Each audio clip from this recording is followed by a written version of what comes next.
Cinema, নাটক কিংবা সঙ্গীত সব জগতের খবর নিয়ে দিন শেষে আবারও সামিয়া মুন ফিরে এলাম আপনাদের সাথে যমুনা টেলিভিশনের সামনে লাক্স শোবিজ টুনাইটে। এখন থেকে কিছুটা সময় কাটাবো শোবিজ জগতের তারকাদের গল্প আর কথা আর গানে। সুতরাং স্বাগত জানাচ্ছি লাক্স শোবিজ টুনাইটের আজকের ব্র্যান্ড নিউ এপিসোডে। লালন ব্যান্ডকে সম্মাননা দিচ্ছে এসএমবি। শেষ হলো অচেনা হৃদয় সিনেমার শুটিং। অপরদিকে মাফিয়া ডনের হুমকিতে আছেন রাজ কুন্দ্রা। আর এইসব খবরের বিস্তারিত দেখে নিন টুনাইট আপডেট থেকে। জাতিসংঘের আমন্ত্রণে গত 6 জুন যুক্তরাষ্ট্রের নিউ ইয়র্কে setting the stage 2015 and beyond শিরোনামের একটি কনসার্টে অংশগ্রহণ করে বাংলাদেশি ব্যান্ড লালন। আর এই অনুষ্ঠানে অংশগ্রহণের জন্য ব্যান্ডটির সকল সদস্যকে এবার সম্মাননা জানানোর উদ্যোগ নিয়েছে society of musical bands Bangladesh. 24 September German সংস্কৃতি কেন্দ্রে আয়োজিত অনুষ্ঠানে এসএমবির পক্ষ থেকে ব্যান্ডটির সদস্যদের হাতে সম্মাননা তুলে দেওয়া হবে। একটি আইটেম গানের দৃশ্য ধারণের মধ্য দিয়ে শেষ হলো অচেনা হৃদয় সিনেমার শুটিং এর কাজ। সহেনা যাতনা গুরু সহেনা যাতনা শিরোনামের আইটেম গানটিতে নেচেছেন সাদিয়া আফরিন। উত্তরার মন্দিরা শুটিং হাউসে গানটির দৃশ্যায়ন করা হয়। এসআই খানের পরিচালনায় অচেনা হৃদয় প্রযোজনা করছে ফিল্ম লাইফ ফ্যাক্টরি। এতে অভিনয় করেছেন ইমন, প্রসূন আজাদ, সুমন সহ আরো অনেকে। এবছরের অক্টোবরে মুক্তি পাবে সিনেমাটি। টানা 1 মাস যুক্তরাজ্যে কাটিয়ে দেশে ফিরেছেন চিত্রনায়িকা নিপুণ। আর দেশে ফিরেই পুরোদমে শুরু করেছেন শুটিং এর কাজ। আসছে ঈদ উপলক্ষে মাসুদ সেজানের 6 পর্বের ধারাবাহিক ফরমালিন প্লাসে অভিনয় করছেন তিনি। গত ঈদে প্রচারিত ফরমালিনের সিকুয়েল ধারাবাহিক এটি। এছাড়া ঈদ উপলক্ষে শামীম শাহেদ ও মাসুদ সেজানের আরো 2টি খণ্ডনাটকের কাজ শুরু করবেন তিনি। বর্তমানে তার অভিনীত 4টি সিনেমা আছে মুক্তির তালিকায়। এগুলো হলো 71-এর মা জননী, মায়ানগর, কার্তুজ ও পরিচয়। আর তিনি শুরু করতে যাচ্ছেন স্বর্গ থেকে নরক এবং লাভ 2014 সিনেমার কাজ। বলিউড তারকাদের উপর থেকে মাফিয়া ডনদের দৃষ্টি যেন সরছেই না। আর তাই বলিউড তারকাদের দুশ্চিন্তার মেঘও কাটছে না। কিছুদিন আগে বলিউডের কিং খান নিশানায় পরিণত হয়েছিলেন মাফিয়াদের। আর তারপরে অন্ধকার জগতের নিশানায় পরিণত হলেন এবার বলিউড সুন্দরী শিল্পা শেঠির স্বামী রাজ কুন্দ্রা। বাস্তব জীবনের গ্যাংস্টাররা খুঁজে খুঁজে বলিউডের শীর্ষ ধনী তারকাদের তালিকা করে একে একে জীবন নাশের হুমকি দিচ্ছে। শিল্পা শেঠির স্বামীর কাছ থেকে 3 কোটি টাকা চেয়ে হুমকি দিয়েছে পূজারী। আর সেই হুমকি পাওয়ার পর থেকে বর্তমানে নিরাপত্তার কড়া বেষ্টনীতে রয়েছে কুন্দ্রার বাসভবন। গোটা বিষয়টির উপর নজর রাখছে মুম্বাই পুলিশ।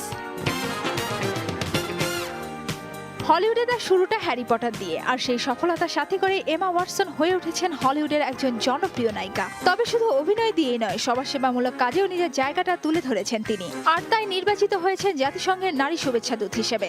আর সম্প্রতি শুভেচ্ছা দূত হিসেবে জাতিসংঘের সদর দপ্তরে বক্তব্য রাখেন এমা, যেখানে নারী পুরুষ বৈষম্য দূরীকরণে পুরুষদের এগিয়ে আসার আহ্বান জানান তিনি। এছাড়া জাতিসংঘের উদ্যোগে হি ফর শি নামের একটি বিশ্ব সংহতির কার্যক্রম উদ্বোধন করেছেন এমা। আর তাই অভিনয়ের চেয়ে এসব কাজেই তিনি এখন বেশি প্রশংসা কুড়াচ্ছেন।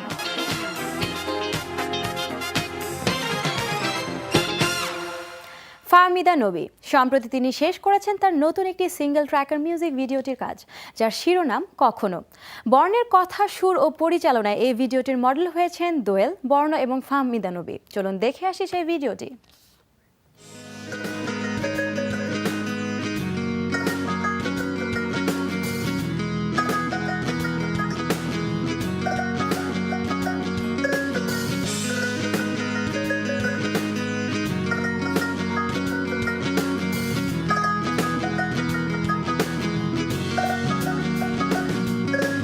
কখনো এলোমেলো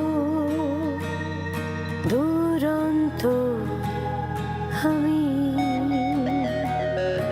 কখনো গতিময়তায় অনুভবে শিউরে যাই আমি।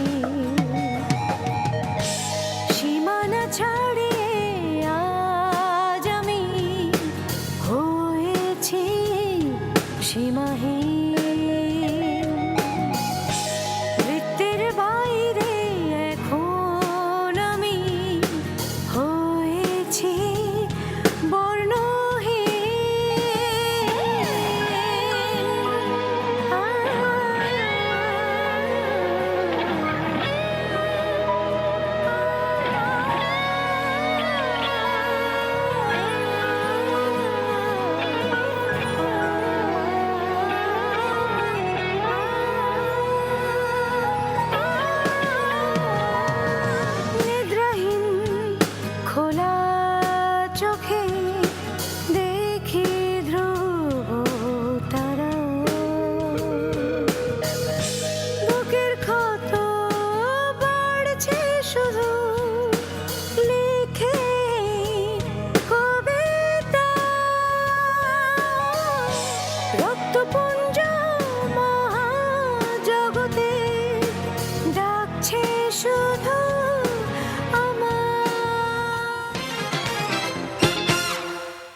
দর্শক, এই অসাধারণ মিউজিক ভিডিওটি দেখার কিন্তু একটা কারণ আছে, আর সেটা কি? আচ্ছা, সেটা কিন্তু আপনাদের একটা সারপ্রাইজ আছে, কারণ সারপ্রাইজটা এখন বলছি না, ব্রেক থেকে ফিরে এসে বলবো। সাথেই থাকুন লাক্স শোবিজ টুনাইটে, এক্ষুনি ফিরছি।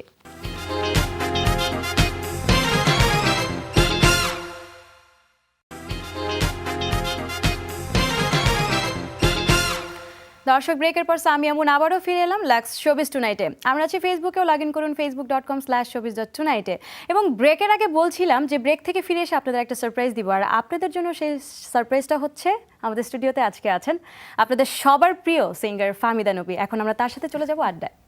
আপু, অনেক অনেক ধন্যবাদ শোবিজ টুনাইটে আসার জন্য। তোমাকে অনেক ধন্যবাদ আমাকে এখানে আমন্ত্রণ জানানোর জন্য। আপনার মিউজিক ভিডিওটি দেখছিলাম, যেটা নতুন রিলিজ হয়েছে, অসাধারণ মিউজিক ভিডিও, খুব সুন্দর, অসাধারণ লেগেছে আপনাকে, আপনার কস্টিউম সব মিলিয়ে আমার খুব ভালো লেগেছে, আমি দেখছিলাম। তো এটার বিহাইন্ড দ্য সিন সম্বন্ধে আমরা একটু শুনতে চাই। এই গানটা আসলে বর্ণ চক্রবর্তী একটা ইয়াং ছেলে, ওর সুর, ওরই কথা এবং ওরই মিউজিক ভিডিওটা করা। জি। এবং এত সুন্দর করে ও ক্রমাতে কাজ করে, আমি ওর কাজ দেখে আমার অনেক আগে একবার বলেছিলাম মানে একজনকে যে কে ছেলেটা, তো ও যে আবার এত ভালো গান লিখে সুর করে সেটা আমি জানতাম না। তো সামহাউ কাজটা হয় এবং আমাদের মিউজিক ভিডিওটা হয়। তো আর যে মেয়েটা দোয়েল, যে মেয়েটা এই অভিনয় করেছে, ওকে, মডেলিং করেছে এই গানটায়, ইটস ওয়ান্ডারফুল। এবং সব কিছু মিলিয়ে গানের কথার সাথে লোকেশন সবকিছু মানে একটা Everything. আর কিছু ভাল লাগছে না, চলে যাই। হ্যাঁ, মানে যখন মিউজিক ভিডিওটা আমি দেখছিলাম এত ডিফারেন্ট, মানে আমি চোখ সরাতে পারছিলাম। ভেরি স্মার্ট, ভেরি স্মার্ট, খুব সুন্দর একটা। তো আপনি কিন্তু আপনার ভাইয়ের সাথে কাজ করছেন, পঞ্চম, হ্যাঁ, নতুন একটা কাজে হাত দিয়েছেন, তো সেই সম্বন্ধে একটু শুনতে পঞ্চমের সাথে আমার আসলে অনেক বছর কাজ করা হয় না, তো হঠাৎ করে এবার একটা নারীদের নিয়ে আর কি কাজ হচ্ছে, নারী অ্যালবামটা।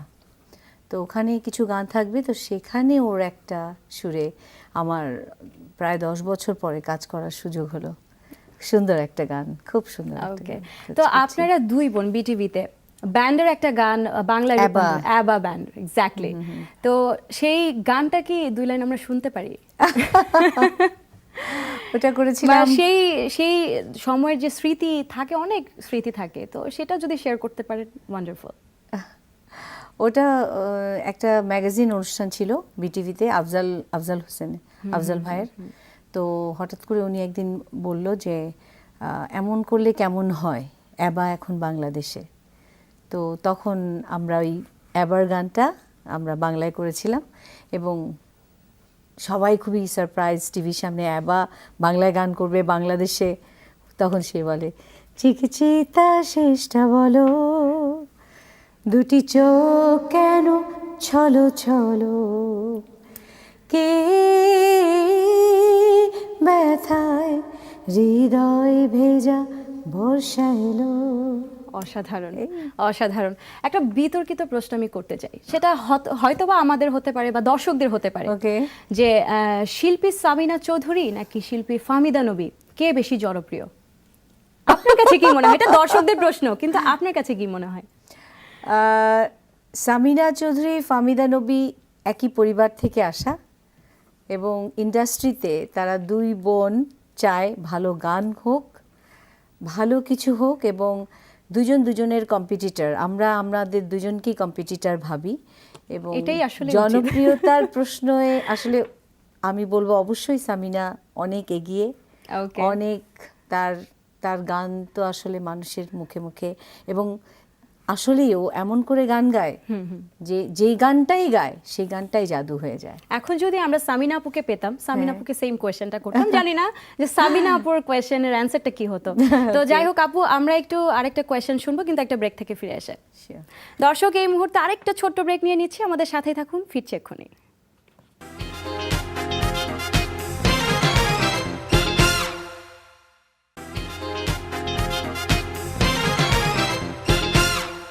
দর্শক, অনেক অনেক ধন্যবাদ আমাদের সাথে থাকার জন্য। সামিয়া মুন আরও একবার স্বাগত জানাচ্ছি লাক্স শোবিজ টুনাইটে। শূন্য হৃদয় সিনেমাটি পরিচালনা করেছেন চিত্রনায়িকা মৌসুমী, আর এই সিনেমার শুটিংয়ের জন্য বর্তমানে তিনি আছেন পার্বত্য চট্টগ্রামে। আমরা এখন সরাসরি ফোনে কথা বলবো তার সাথে। হ্যালো হ্যালো মৌসুমী, আমরা ফার্স্টেই শুনতে চাই যে আপনি একটা ফিল্ম ডিরেকশন দিচ্ছেন, তো সেই ফিল্মের স্টোরি সম্বন্ধে আমরা একটু শুনতে চাচ্ছি। চরিত্র একটা মেয়ের গল্প। জি। তার লাইফে অনেক ঘটে যাওয়া কিছু ঘটনা, ভিন্ন বিচ্ছিন্ন, তার পাস্ট লাইফ, প্রেজেন্ট লাইফ এবং ফিউচারে সে কি স্টেপ নিবে তার লাইফ, এটার উপরে একটা মনস্তাত্ত্বিক বিষয় নিয়ে গল্প। ওকে, আচ্ছা, তো ফিল্মের কাজ কতটুকু এগিয়েছে? শুটিং চলছে আমরা শুনেছি। আমাদের শুটিং তো চলছে, আগে হয়েছে, এখনো হচ্ছে। এখন মনে হয় সেটা 70% কাছাকাছি হয়ে গেছে। ওকে। আর গান বাকি আছে দুটা, জি। সেই গান দুটো এখানেই করতে পারছি আবার। যেটা আমাদের আসলে ভিউগুলো দরকার, এরকম প্রকৃতির সাথে খুব মিলেমিশে একাকার হয়ে যেতে হবে। আচ্ছা। এই কারণেই প্রকৃতির কাজ করতে হবে। ওকে, তো আমরা যতটুকু জানি যে আপনার 19 বছরের ক্যারিয়ারে আপনি অভিনয় করছেন এবং পরিচালনা করছেন, তো দুটোর মধ্যে কোনটা বেশি আপনি এনজয় করছেন এখন? এবং অভিনয় আমি বেশি ভালোবাসি। জি। আমার পেশাও ছিল একসময়, আর এখন এটা আমার অবশ্যই অনেক ভালোবাসার একটা বিষয়। আর বাস্তবের মধ্যে প্রকৃতি ফিরে এসে উঠবে আমাকে কাছে অনুভূতি জায়গায়। আচ্ছা। আর এই ডিরেকশনের জায়গাটা হচ্ছে আমার একটা অন্যরকম ফিলিংস কাজ করে, অন্যরকম একটা ভালোবাসা, অন্যরকম চিকিৎসা, যেটার সাথে অভিনয়ের সাথে খুব একটা মিল নেই, যদিও রিলেটেড। এই স্যাক্রিফাইস করাটা, এই একটা ছবি নির্মাণের পেছনের যে গল্পগুলো, দুঃখ, কষ্ট, সবকিছু শেয়ার করা, আমার কাছে অনেক বেশি ক্রিয়েটিভ। আর এই জায়গাটা মনে হয় যে অনেক কঠিন। অবশ্যই। তো আমার চ্যালেঞ্জিং যে কোনো বিষয় আমাকে অনেক বেশি ভালো। মৌসুমী, আপনাকে অনেক অনেক ধন্যবাদ, আর শূন্য হৃদয়ের জন্য অনেক অনেক শুভকামনা রইল লাক্স 24 টুনাইটের পক্ষ থেকে। ধন্যবাদ। দর্শক, আমরা কিন্তু ব্রেকে যাওয়ার আগে ফাহমিদা নবীর সাথে কথা বলছিলাম, এখন আমরা আবারও তার কাছে ফিরে যাচ্ছি আড্ডায়। আপু, শুনছিলাম আপনার ভিডিওর কথা, মিউজিক ভিডিওর কথা, এবং আমি সামিনাপুর কথা বলছিলাম। তো সেখান থেকে আমরা একটু অন্য কথায় যাই, সেটা হচ্ছে যে আপনি নজরুল গীতি করেছেন, রবীন্দ্রসঙ্গীত করেছেন এবং অ্যালবাম রিলিজ করেছেন এবং রিলিজ হবে। তো সব মিলিয়ে এখন কি নিয়ে ব্যস্ত আছেন, কি ধরনের গান নিয়ে ব্যস্ত আছেন? আমাদের তো সারাক্ষণই এক্সপেরিমেন্টের চিন্তা করতে হয়। জি, অবশ্যই। গান কি করব, কি ধরনের গান মানুষের ভালো লাগছে, আমার কি ভালো লাগছে, সেটাকে কিভাবে মানুষের কাছাকাছি নিয়ে যাওয়া যায়। তো এক একটা ভেরিয়েশন থাকে, তো আর নিজের উপলব্ধিও থাকে সেখানটায়। যেমন ধরো রবীন্দ্রসঙ্গীত করেছিলাম, একটা অনুভব হয়েছিল। এখন নজরুল গীতি করেছি, অনেক চর্চা করতে হয়েছে, অনেক ভাবতে হয়েছে এবং অনেক ভালো লেগেছে নিজেরও নজরুল গীতিটা করে, যে না আসলে আমরা নজরুলকে নিয়ে বেশি বেশি করে কেন কাজ করছি না, ভয় পাই কেন। তো আমাদের জাতীয় কবি, আমাদের তো আরো বেশি চর্চা করা উচিত। অবশ্যই। তো সেখানটায় কাজ করে অনেক ভালো লেগেছে এবং ভালো অ্যাপ্রিসিয়েশন পাচ্ছি। আর পাশাপাশি আমার একটা আধুনিক অ্যালবাম রিলিজ হয়েছে, তুমি অভিমানে, বাহ। যে গানগুলোর জন্য অনেক অনেক অনেক ভালো ভালো কমেন্টস, মানে কমেন্টস ঠিক না, এটাকে ভালো লাগছে। কারণ আমি লাগছে। খুবই গানের ব্যাপারে চুজি, মানে আমার কথা সুর ভালো না হলে আমি সেই গান গাইতে পারি না। অবশ্যই, আমরা সবসময় ফাহমিদা নবীর গলায় আমরা সবসময় সেই ধরনের গানই শুনি, একটা গল্প যে যারা- থাকে। তো Exactly. এই অ্যালবামে যে গানটা, আমি খুবই আশ্চর্য হয়েছি। আমি লন্ডনে একটা শোতে গিয়েছিলাম, তো ওখানটায় যখন অ্যালবামের গানগুলো এত তাড়াতাড়ি কুইকলি মানুষ, কেউ কেউ ঢাকা থেকে গেছে, তো ওই গানটা নিয়ে গেছে। তো আমি ওনার গাড়িতে উঠেছি, আমি যাচ্ছিলাম লন্ডনে, মানে ওয়াটফোর্ড থেকে। জি। হঠাৎ উনি ছাড়লো গানটা এবং তুমি অভিমানে গানটা, আমি কি ব্যাপার, মানে আপা, আমার এত ভালো লেগেছে, আমি নিয়ে এসেই সারাক্ষণ গানটা শুনি। তো এটা খুব তাড়াতাড়ি, মানে জি। মানে 15 দিনের মধ্যে এরকম একটা ফিডব্যাক পাওয়া, অবশ্যই। তো ভালোই লাগছে। সামনে আর তো কি। ঈদ আসছে, তো ঈদের জন্য দর্শকদের জন্য কি কি অ্যালবাম রিলিজ করার প্ল্যান আছে? এত অ্যালবাম তো একসাথে রিলিজ করা যায় না, সেটা তো এত অবশ্যই। মানুষ এখন এত অ্যালবামও কিনে না।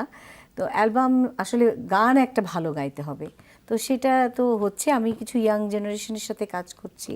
বাহ। তাদের কাজগুলো অনেক পেন্ডিং পড়েছিল, কাজগুলো হচ্ছে আর কি, চলছে। তো নতুন জেনারেশন যারা আসছে তারা কিন্তু অনেক ভালো ভালো গান অনেক গাইছে, ভালো, তো তাদের জন্য কোনো সাজেশন দেওয়ার আছে? ওদের সাথে আমরা যদি সবাই মিক্সড হয়ে কাজ করি না, তাতে করে হবে কি, ওদের যে কিছু ভুল থাকে, আমাদেরও কিছু শেখার থাকে, দুটো মিলে আমি সবসময় মনে করি যে একটা ভালো কম্বিনেশন তৈরি করা উচিত, একটা টিম ওয়ার্ক। জি। তো সো এটা নিয়ে তো চলছেই কাজ। বাহ, আপু আপনাকে অনেক অনেক ধন্যবাদ আমাদের স্টুডিওতে আসার জন্য। তোমাকেও অনেক আমরা ধন্যবাদ। গান দিয়ে শেষ করব আজকে, কিন্তু একটা দর্শকদের কাছ থেকে একটু বিদায় নিয়ে আসি। হ্যাঁ, sure. শোবিজ জগতের খবরের মধ্যে হারিয়ে গিয়ে ভুলেই গিয়েছিলাম দর্শক যে আজকের সময়টা একদম শেষের দিকে, কিন্তু আজকের মতো শেষ করতে হচ্ছে। আগামীকাল আবারও ফিরবো শোবিজের নতুন নতুন সব খবর নিয়ে। সেই পর্যন্ত সবাই ভালো থাকুন, লাক্স শোবিজ টুনাইটের সাথেই থাকুন আর দেখতে থাকুন যমুনা টেলিভিশন। গানে যাই, কি গান করব? নজরুল গাইলাম যে তো, কোনো গান আপনার এখন পছন্দের। নজরুলের একটা গান অবশ্যই, শোনাই জি। অল্প একটু। সুরে ও বাণীর মালা দিয়ে তুমি আমারে ছুঁইয়া ছিলে,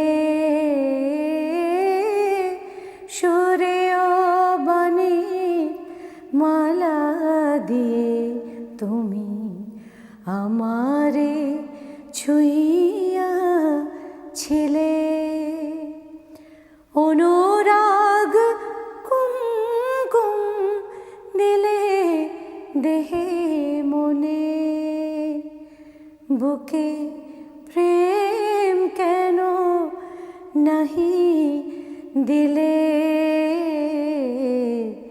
আমারে ছুঁইয়া ছিলে, সুরে ও বাণীর মালা দিয়ে তুমি আমারে ছুঁইয়া